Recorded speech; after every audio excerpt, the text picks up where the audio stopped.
Здраво! Добре дојде на новата епизода на мојот подкаст. Во претходната епизода зборував за поставувањето на цели, а во оваа епизода би сакала да продолжам и да споделам нешто повеќе околу најважното за да се исполнат целите, а тоа е доброто планирање. Кога велам добро планирање, не зборувам за тоа дека треба да имате ваков, таков или онаков планер, но мора да имате добар план. Докажано е научно дека луѓето кои што планираат многу повеќе успеваат во остварувањето на сопствените цели и исто така докажано е дека доколку ги запишуваме нашите планови и цели, многу полесно ги остваруваме. Има некоја посебна магија во запишувањето на денешните или дневните обврски. Пробајте една недела, ве предизвикувам да запишувате секакви работни задачи кои што ви се кои што сакате да ги завршите. Тоа може да бидат и домашните работи. Да пуштам машина за перење, да пуштам, да ги измијам садовите, да пружам, да соберам и така натаму. Значи не мора да биде само за работа. Ве предизвикувам една недела да ги запишувате сите работи кои што ги правите. И да си правите план од утрото или пак претходната вечер што да направите следниот ден. Ќе видите како ќе бидете многу попродуктивни и ќе видите дека доколку на план имате прошетка со детето таму и таму, многу е поверојатно дека ќе излезете отколку да немате план. Нашиот мозок, ние сме кралици на прокрастинација, не сака да не заштити и нормално да не вади од таа комфортна зона во која што се наоѓаме. Меѓутоа, кога ние планираме, многу луѓе ќе кажат: па јас не можам така да планирам, јас сакам да бидам спонтана, јас сум спонтано. Онако што е важно, сакам да ви споделам дека доколку сте некој кој што пати од одредено расстройство на преголемо планирање и му недостасува таа една природна и спонтана енергија во себе, оваа епизода не е за нив, дефинитивно. Но, морам да споделам дека многу луѓе мислат дека планирањето е нешто што е лошо, нешто што е неспонтано, но доколку вие имате план и не ви е убаво, меѓутоа сте го имале, сте го искусили така натаму, тогаш јас само ќе кажам дека вие не сте имале убав план. Поентата на планот е да не даде слобода. Доброто планирање е оно кое што нас ни дава слобода. Кога ние ќе направиме план кој што е по нашите вредности, желби, цели, тие задачи кои што се во тој план не исполнуваат, кога ќе направите план каде што ќе се речете едва и чекам утре наутро да станам и да си ги исполнам овие цели кои што ги имам. Вие во тој момент знаете дека имате добар план. Во самиот добар план, прво нешто кое што треба да го вметнете е одмор, како да се одмарате, кога ќе се одмарате и кога ќе се грижите за себе. Значи, ако на прво место во планот е важно кога ќе одмарате, затоа што само одморен човек може да биде продуктивен. Ова ве молам запомнете го, кога ќе кажам на некој во годишниот план, те молам стави кога ќе одиш на одмор. Па не можам така, јас сум спонтан, така натаму. Во ред, нормално е дека можеби нема да биде баш точно тој период, меѓутоа ќе биде во тоа 3 месече. Значи ќе биде јуни, јули, август. Или зависи како ќе ги наместите тие 3 месечи, зависи од кога почнувате со планирање. Меѓутоа секако ќе биде во тој период и не е страшно во самиот план да има отстапки. Вториот момент е грижата за себе, односно во самиот план да имате простор за кога ќе се грижите за себе или кога ќе биде тој 1 час, половина час, 2 часа време само за вас. Не мора да биде секогаш дневно, затоа што во животот се среќаваме со ситуации кога на вистина не може, едноставно секојдневието не ни дозволува да имаме толку многу простор сами за себе. И понатаму, во самиот план, многу е важно да бидете свесни дека недела 2 плюс минус не е ништо страшно, па дури понекогаш и цел месец. Зошто ова го ставам? Затоа што животот е непредвидлив и затоа што понекогаш се случуваат болести, несреќи и така натаму, луѓе кои што може да не изместат како луѓе тие работи и затоа е многу важно да во самиот план не биде толку многу напикано се, да не биде толку многу некако претерано, ниту да се прецениме, меѓутоа ниту да се потцениме, но да бидеме свесни дека доколку доцнеме малку со планот, да тоа не измести. Затоа што кога се изместуваме, Многу често луѓето едноставно се откажуваат. Најчесто, ние интелектуално знаеме што сакаме да направиме. Меѓутоа, доколку не го ставиме тоа на хартија, доколку ние не го напишеме тоа некаде, доколку не го вметнеме во некаков план, дали е дигитален или не е важно, остануваме дека само знаеме, но не го правиме. Во моментот кога ќе ја донесете одлуката да го испланирате вашиот живот, нормално, пак ќе се навратам, не можете точно вие да направите план и да не сте свесни дека постојат некои работи кои што се случуваат, но можете од прилика да си го испланирате животот што е на што го сакате. Тоа е првата одлука која што ја носиме, да се испланира животот како би можело многу подобро и многу послободно да живеам. Овде може да си дадете повторно простор за нели би било убаво ако ова и ова се случи и така натаму, како би можеле во самиот план да имате работи кои што се во склад со вашите вредности, желби и потреби и кои што се автентични за вас. Кој е твојот план? Колку е специфичен твојот план? И дали го имаш запишано некаде? Овде се појавува моментот пречки. Пречките е убаво да некаде ги имаме запишано. Зошто? Затоа што доколку вие немате ресурси, немате знаење, немате луѓе, познавање или од некоја област, едукација и така натаму, планот ќе го напишете, но нема да ви успее. Размислете каде најмногу се сопнувате, како би можеле во вашиот план да вие ги вметнете тие ресурси, односно како може да ги стекнете, да ги најдете, да ги научите, да ги изнајмите, да платите некој да помогне и така натаму, за да може планот подобро да успее. И да молам, ова не го гледате само во однос на бизнис, во однос на личен развој, во однос на работа, гледате го за дома. Немате доволно време да чистите. Одлично. Каде може да најдете жена од доверба која што може, или маж, која што може да ви помага за куќните, односно за чистењето во домот? Колку пати неделно ви е потребно тоа, месечно, годишно, без разлика? Запишете ги сите пречки кои што мислите дека се тука присутни, затоа што многу често луѓето не го исполнуваат она што го имаат зацртано. Значи одлично си напишале целите, си нашле кои се трите приоритети и така натаму, но доаѓа време за план и едноставно не продолжуваат напред затоа што не си дозволуваат да прво планираат за ресурсите. Значи не одите вие директно веднаш за да успеете. Многу често мислите дека некој успел преку ноќ, меѓутоа она што позадински се случувало, без разлика за какво успевање зборуваме. Леле колку ти е чист домот. На Стојна е многу чист домот. Стојна преку ноќ не станал таков домот. Стојна си има некаде убав план како да изгледа чистиот дом. Стојна има одличен систем. Стојна има супер свекрва. Стојна има мајка која што ја помага. Стојна има жена која што ја помага. Или Стојна едноставно има простор да го прави тоа затоа што некој друг ги чува децата и така натаму. Сега ова е само еден мал пример.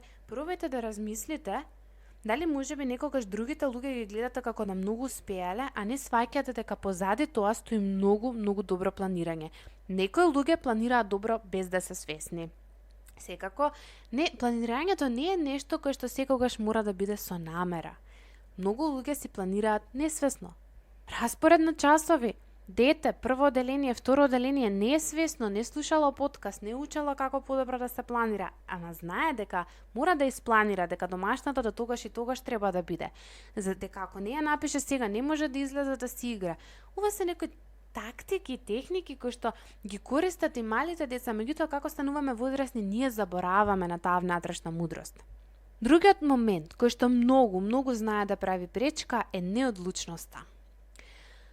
Не знам дали сте свесни дека многу често неносењето на одлука, таа неодлучност ни троши многу повеќе енергија отколку да реално нешто направиме.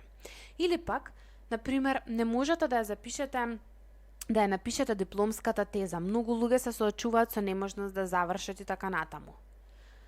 Многу повеќе време трошат тие луѓе на тоа, леле, не можам да ја завршам, кукање, плачење и така натаму, отколку реално да седнат и да ја завршат. Подобро да во тој период се прави нешто друго, доколку телото вели не, доколку едноставно се случува нешто, мора да направам епизода на мрзеливост или нешто друго.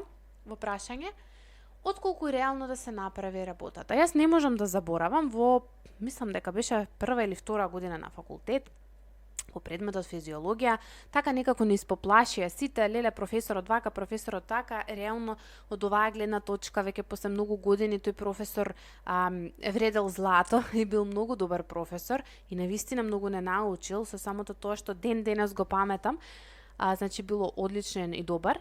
Меѓутоа паметам дека толку бев исплашена и со мојата колешка цело време на телефон седевме и леле, што научи, дали го разбра што кажа, што е овој збор, како ќе полагаме утре, не можам да доучам, па подцртував, правев, меѓутоа реално не учев, туку повеќе бев со моите уверувања дека тој професор не чини, дека тестот нема да биде добар, дека јас не можам да успеам, дека немам доволно време да научам за тој колоквиум, затоа што не знам, дента сум полагала друг колоквиум и нормално паднав на тој колоквиум. Па кога дојде испитот си седнав и си реков, добро, не размислувај Елена на професорот каков е, на дали имаш време или немаш и така натаму, туку седни и реално учи. И нормално положив следниот пат, затоа што јас седнав и учев. А не размислував на оние работи дека не можам, дека не чини и така натаму. И сега го давам само како мал пример, но многу е важно да си размислите дали можеби имате такви моменти каде што не носите реални одлуки, каде што не носите брзи одлуки, туку останувате во простор на не носам одлука, па ќе размислам, ќе видам. Нормално, па некогаш не треба да размислиме, има одлуки кои што бараат време, но зборувам за овие кои што се временски поврзани некако, временски се врзани да се случи или да не се случи нешто. И затоа наместо многу да мислиме дека леле ни треба повеќе време и така натаму, важно е да ги вметнеме некаде во план. Ке се изненадите дека планот всушност заштедува време. Многу е важно да си го испланирате совршениот ден. Ако сакате да планирате добро за целите, препорачувам да си правите план не на една, туку на 2 недели, а потоа да имате некаква си слика за наредните 10 години, само слика. Нормално дека не можете да имате план. Значи тоа е оно од претходната епизода каде што зборувам за една визија, како сакате да изгледа тоа. А на секој 2 недели да си ги планирате наредните 2 недели со простор за одмор, со простор за грижа за себе и со простор за грешка, непредвидливо нешто што се случува. Супер ако не се случи нешто непредвидливо, значи заштедувате во наводници многу време. Значи, испланирајте си совршен ден. Планот е поентата да ви носи, поентата на планот е да ви носи слобода, да се чувствувате слободно, пријатно и така натаму. Нешто што многу помага тука е дисциплината, а доколку не сте дисциплинирани, најверојатно не се цените доволно себе си или имате негативни ставови и уверување во врска со тоа што го сакате. Дисциплината носи слобода. Не знам во која книга, дали беше Атомски навики, можеби не. Меѓутоа кога го прочитав тоа дека дисциплината е таа која што ни ја дава слободата, а не обратно, тоа е еден момент каде што буквално мене ми било одскочна даска да сватам дека сосема во ред да јас сум спонтана на друго место, меѓутоа да сум дисциплинирана за многу работи. Зошто? Затоа што дисциплината е таа што мене ми помага да не сум толку неодлучна, побрзо да носам одлуки и да бидам многу поефективна онаму каде што реално можам да дадам. Значи од овие работи не ги сакам, се откажувам и така натаму. И тогаш во тој момент кога имаме помалку избор, нашиот мозок има многу полесно може да донесе одлука и да избере. Докажано е, психолозите имаат правено многу истражувања дека колку поголем избор ние имаме, толку ни е потешко и да се одлучиме. И затоа во денешно време многу е тежок станат животот, затоа што реално имаме премногу избор.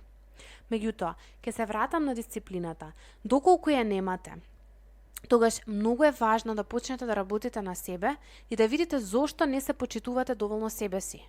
Или што е она кое што негативно го верувате, дали можете, верувате за себе, дали можеби не верувате дека можете да го исполните тоа, дали можеби имате ниска самодоверба на тоа поле, дали можеби имате проблем со волја или со контрола, или можеби имате проблем со дисциплината како дете, можеби сте биле премногу, значи носите нешто од вашето внатрешно дете и така натаму. Но запомнете, слобода е кога има правила. И тоа е исто така правило и во родителството, дека детето се чувствува многу послободно кога една куќа има правила и кога тоа знае што да очекува. Значи, од тогаш до тогаш, нема од тогаш до тогаш ова не се користи или ова се користи така натаму, значи кога има одредени правила и на децата и на возрастните им е многу полесно. Затоа што имаме многу помалку задоволства или да речам работи кои што некако не привлекуваат и сакаме да ги направиме. И затоа што некако помалку волја ни е потребна за да го исполниме тоа што го имаме зацртано како план. Кога планирате наредни 2 недели, важно е да запомните дека потоа треба да некако се зацртате секој приоритет, да си го зацртате дека од прилика 90 дена ќе ви биде потребно да го исполните. Чи нормално дека може нема да се баш 90, меѓутоа некако ставете си го тоа дека приоритет во наредните 90 дена ќе биде тоа и тоа. И за тој приоритет да се исполни ова и ова е потребно, но да биде само еден приоритет тие 90 дена. Многу често се превртуваме буквално и се откажуваме кога трите приоритети во тие 90 дена сакаме да се завршат. Па не може во тие 3 месеци, 4 месеци или зависи како ќе си ги зацртате, затоа ќе речам не мора да се баш 90 дена, ама еве да речеме 3 месеци ќе ставам. Не може ние да бидеме сигурни или да можеме наеднаш да успееме и да ослабеме и да работиме на едукација и да се исполниме некоја голема цел. Значи може тие 3 месеци да се работи на, не знам, слабење, ќе ги сменам навиките во исхраната и вежбањето и доволно е. Дури и повеќе од доволно, затоа што нели во текот на денот имате и други одговорности, не е само тоа. Зависи која возраст е, меѓутоа претежно не е само тоа, или се учи, или се работи, или има семејство, се учи и се работи. Некои луѓе имаат па и многу преоптоварен календар. Па во наредните 90 дена ќе одиме на почнувам и отварам нов бизнис. Па полека да. Едноставно секој 3 месеци од прилика имате приоритет на кој што работите и полека да стигнете до моментот на како идеално да си ги планирате секој наредни 2 недели. Значи ова е нешто кое што одзема време. На почеток кога ќе почнете да ги пишувате наредните 2 недели нема да ви оди совршено, доколку сте почетници во планирање. Затоа што планот е нешто кое што треба време за да може да знаете кој е идеалниот план за вас, кој е идеалниот план за вашето семејство. Значи тука имате, не знам, сопруг, деца, семејство, пошироко семејство, пријатели и за да може да станете махери во правење на 2-неделен план, важно е да си дадете време и да верувате во себе, да не многу се потресувате доколку планот не бил добар на почетокот и така натаму. Значи само не се откажувајте. Немојте да се плашите доколку грешите и повторно ќе кажам упорност и трпение во планирањето. Исто така, многу е важно да имате интегритет, да си ги следите сите оние работи кои што сте кажале дека ќе ги направите и повторно ќе кажам доколку не сте врзани, доколку не ги правите работите, тогаш вратете се неколку чекори назад и почнете да работите на љубовта кон себе си, на својата самодоврба и проверете зошто не сте доследни на своите планови, односно што е она што ве држи назад. И тука некаде би завршила, како оваа епизода не би била предолга.